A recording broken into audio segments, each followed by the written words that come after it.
سلام، من فاطمه هستم و شما رو دعوت می کنم به شنیدن آخرین قسمت از پادکست کتاب بی‌نظیر عشق و تنهایی به قلم کریشنا مورتی. به نام خداوند عشق. سوال کننده: همه ما تنهایی را تجربه می کنیم. رنج و اندوه نهفته در آن و همچنین علت آن و ریشه های آن را می شناسیم. اما تنهایی به معنای یگانگی چیست؟ آیا با تنهایی متفاوت است؟ کریشنا مورتی: تنهایی عبارت است از رنج، عبارت است از عذاب، انزوا و جدایی. هنگامی که شما به عنوان یک پدیده، به عنوان یک موجود با هیچ چیز برخورد نمی کنید، با هیچ کس و هیچ چیز سازگاری، هماهنگی و توافق ندارید، نه با گروه، نه با جامعه، نه با همسر و فرزند سازش و هماهنگی ندارید و بنابراین از دیگران بریده اید، حالتی که در آن هستید حالت عزلت، انزوا و جدایی است. شما این حالت را می‌شناسید، نه؟ و اما آیا تنهایی به معنای یگانگی، خلوص، نیالودگی، اصالت، خویشتن خود بودن، چیزهای بدلی و عرضی در هستی خود نداشتن و در یک کلام آیا یگانگی را هم می‌شناسید؟ شما فرض را بر این قرار می دهید که تنها و یگانه اید، ولی آیا واقعا تنهایید؟ یگانگی متفاوت با تنهایی است، ولی اگر تنهایی را درک نکنید، اگر آن را نشناسید، یگانگی را هم نمی توانید بشناسید. و آیا شما تنهایی خود را درک می کنید، می شناسید؟ شما فقط با چشم نیمه باز آن را نگاه کرده اید، چون آن را دوست نداشته اید. نگاهتان با آن صریح و روشن نبوده است. برای شناخت آن باید در ارتباط و تماس با آن باشید. بین شما و آن نباید هیچ سد و مانعی وجود داشته باشد. نباید نسبت به آن استنتاج قبلی داشته باشید. نباید نسبت به آن پیش داوری یا فرضیه و نظریه خاصی داشته باشید. شما باید با حالتی آزادانه با آن برخورد کنید، به آن نزدیک بشوید، نه با حالت ترس.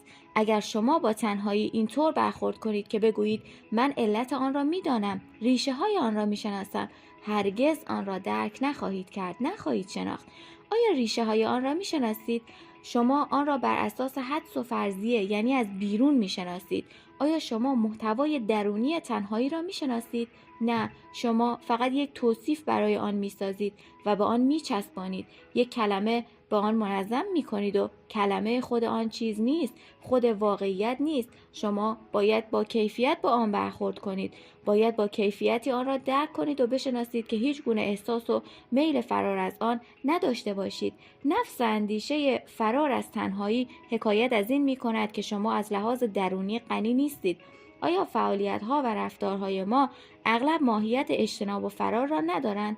هنگامی که تنها قرار می‌گیرید، فوراً رادیو را روشن می‌کنید، به نیایش می‌پردازید، به دنبال مرشدها می‌روید، شروع می‌کنید با دیگران غیبت کردن و درباره افراد حرف بیهوده زدن و به سینما می‌روید، در مسابقات شرکت می‌کنید و غیره.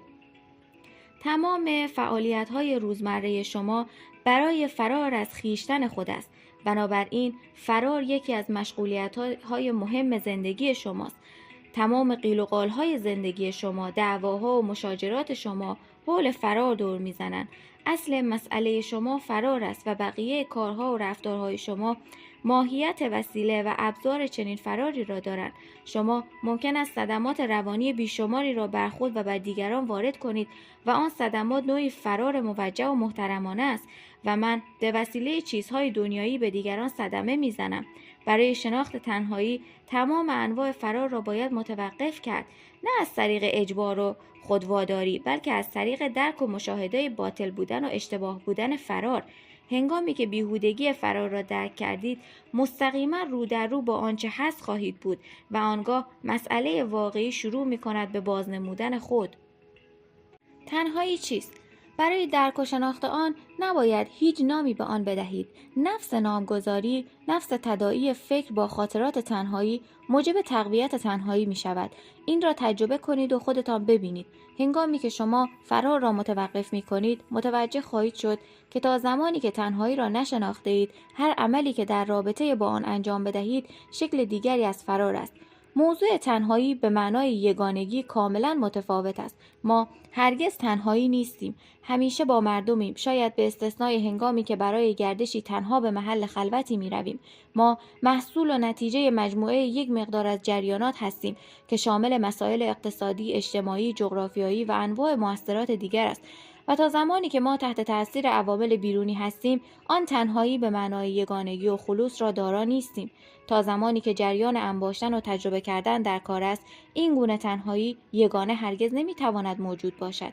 شما ممکن است تصور کنید که با منزوی نمودن خویشتن و پرداختن به فعالیت‌های خصوصی خودتان تنها شده‌اید، ولی این تنهایی نیست. تنهایی به معنای یگانگی. این تنهایی فقط زمانی میتواند باشد که هر گونه عامل تاثیرگذارنده بر هستی شما مفقود است. این تنهایی عملی است که نتیجه یک واکنش نیست، که پاسخ یک چالش یا یک محرک نیست. تنهایی بیمارگونه ناشی از میل انزوا و جدایی است و ما همیشه در تمام روابط خود چنین انزوا و جدایی را جستجو می‌کنیم و این جدایی و انزوای درونی اساس و جوهره خود یا من است. کار من، طبیعت من، وظیفه من، ثروت‌های من، روابط من و غیره. نفس جریان فکر که محصول تمام فکرها و مؤثرات انسان در طول تاریخ است، منجر به انزوا و جدایی می‌گردد. تا زمانی که شما درد عدم کفایت باطنی و پنهان ناشی از خلأ، تهی بودن، سرخوردگی و شکست را نشناخته اید، این احساس تنهایی را نخواهید شناخت، آن را درک نخواهید کرد. تنهایی یگانه جدایی و انزوا نیست، این ضد تنهایی بیمارگونه است. تنهایی یگانه حالتی است از بودن و این حالت بودن هنگامی هست که تمام تجربیات و دانش‌ها در غیابند و وجود ندارند. سوال کننده: شما از رابطه‌ای صحبت کرده اید که مبتنی بر میل استثمار است. در این رابطه شخص فرد دیگری را وسیله ارضای تمایلات و هدفهای خودش قرار می‌دهد و نیز اغلب به حالتی اشاره کرده اید که عشق نامیده می‌شود. منظورتان از عشق چیست؟ کریشنامورتی: می‌دانیم که روابط فعلی ما چیست، بر چه اساس و پایه‌ای است. بر اساس ارضای دو طرفه، بر اساس سودجویی و استثمار است. اگرچه آن را زیر پوشش کلمه فریبنده‌ای به نام عشق پنهان می‌کنیم، این امر سبب می‌شود که ما از چیزی که مورد استثمار ماست، از چیزی که آن را مورد استفاده قرار می‌دهیم، سرسختانه دفاع کنیم. از کتاب‌هایمان، منظور مطلب کتاب هاست، از ثروتمان، از جامعه‌مان، از فامیل و فرزندمان دفاع کنیم، زیرا بدون آنها احساس هیچ بودن می‌کنیم، احساس تنهایی و گمگشتگی می‌کنیم. بدون فرزند ما والدین احساس تنهایی و بیکسی می‌کنیم. امیدمان این است که آنچه خود ما نشدیم آنها بشوند. بنابراین فرزندان وسیله و ابزاری هستند برای جبران تنهایی و بیچارگی ما، برای ارضای غرور و پوچی ما. ما رابطه مبتنی بر نیاز و استثمار را میشناسیم. ما به پستچی نیازمندیم و پستچی به ما، ولی ما نمیگوییم من پستچی را دوست دارم، من عاشق پستچیم، ولی میگوییم فرزندان خود را عاشقانه دوست دارم و در عین حال آنها را فدای غرور خودخواهانه خودم میکنم. مثلا به خاطر وطن پرستی حاضرم او را قربانی کنم، او را به کشتن بدهم. ما این جریانات را خوب میشناسیم و کاملا واضح است که در این گونه روابط و این گونه عقاید کمترین نشانی از عشق نیست. عشقی که استفاده میکند، که استثمار میکند و ضمناً احساس اندوه میکند، نمیتواند عشق واقعی باشد. اصولاً عشق پدیده ذهنی و در حیطه ذهن نیست. حال ببینیم آیا می توانیم حالتی را واقعاً و عملاً، نه لفظاً، تجربه کنیم که عشق نامیده می شود؟ وقتی شما از من به عنوان یک پیرو و مرشد استفاده می کنید و من هم از شما به عنوان شاگرد استفاده می کنم، یک استثمار دو طرفه در کار است. وقتی هم که شما زن و فرزندان خود را وسیله پیشرفت یا ارضای روانی خود قرار می دهید، استثمار وجود دارد، نه عشق. آنجا که بهره کشی هست، احساس تملک هم هست و نتیجه احساس مالکیت ترس است و ترس منجر به ایجاد حسادت، عشق‌ورزی، سوءظن و بدگمانی می شود. فکر کردن درباره یک شخص بدان معنا نیست که شما بر آن شخص عاشقید و او را دوست دارید. شما تنها زمانی به یک شخص به خصوص میاندیشید که حاضر نیست، که از شما دور است، که مرده است یا شما را ترک کرده و رفته است، یا زمانی که چیزی را میخواهید به شما نمیدهند. در این شرایط است که فقر و عدم کفایت درونی و تنهایی و ناتوانی شما ماشین فکر را به حرکت در میآورد و فکر به صورت عادت عمل میکند. در حرکت ماشینی و در عادت عشق مفقود است. اما ببینیم حالتی که در آن میل بهره‌کشی و منافع شخصی وجود دارد چگونه حالتی است. حالتی که در آن ذهن هیچ گونه ارضایی را جستجو نمی‌کند چگونه حالتی است. جستجوی هر نوع ارضا جزو طبیعت ذهن است. روابط جنسی احساسی است که به وسیله ذهن ایجاد می‌شود. رابطه جنسی به وسیله ذهن تصور می‌شود. آنگاه ذهن بر اساس آن تصور و تجسم عمل می‌کند یا نمی‌کند. به هر حال احساس یک جریان و یک فعل و انفعال فکری است و فکر عشق نیست. هنگامی که ذهن غلبه دارد و جریان فکری از اهمیت فوق‌العاده‌ای برخوردار است، عشقی وجود ندارد. جریان استثمار و بهره‌کشی، اندیشیدن، تصور و تجسم، مثلا عشق، نگه داشتن یک چیز، مثلا یک احساس، در انحصار خویش چیزی را رد کردن و به چیزی چسبیدن، همه اینها دود است، خاکستر است. و هنگامی که دود نیست، شعله عشق است. هنگامی که ما آن شعله را داریم، شعله‌ای که غنی است، پرنیرو است، نیرومند است، کامل است، ولی دیری نمی‌پاید که شعله می‌رود و دود برمیگردد. اصولا ما نمی‌توانیم برای مدتی طولانی با شعله زندگی کنیم. شعله‌ای که در آن احساس دور و نزدیک نیست، شعله‌ای که در آن یکی یا گروهی مطرح نیست، شعله‌ای که نه شخصی است و نه غیر شخصی. اغلب ما به ندرت توانسته‌ایم عطر دلانگیز عشق و لطافت و حساسیت انعطاف پذیری آن را تجربه کنیم و بشناسیم. ولی دود، مصرف مکرر دود، عادت، حسادت، رشک‌ورزی، احساس مالکیت نسبت به طرف مقابل، قرارداد و نقض قرارداد، همه اینها برای ما فوق‌العاده اهمیت پیدا کردند و نتیجتاً شعله عشق خاموش گشته و از بین رفته است. هنگامی که دود هست، شعله نیست، ولی هنگامی که حقیقت و طرز استفاده طبیعی از شعله هست، آن را میتوان دید. ما دیگری را مورد استثمار و بهره‌کشی قرار میدهیم، زیرا درون خودمان تهی است، فقیر است، کوچک و حقیر است. وقتی ما به خود واگذاشته شویم، احساس عدم کفایت میکنیم. احساس میکنیم که خودمان برای خودمان کافی نیستیم.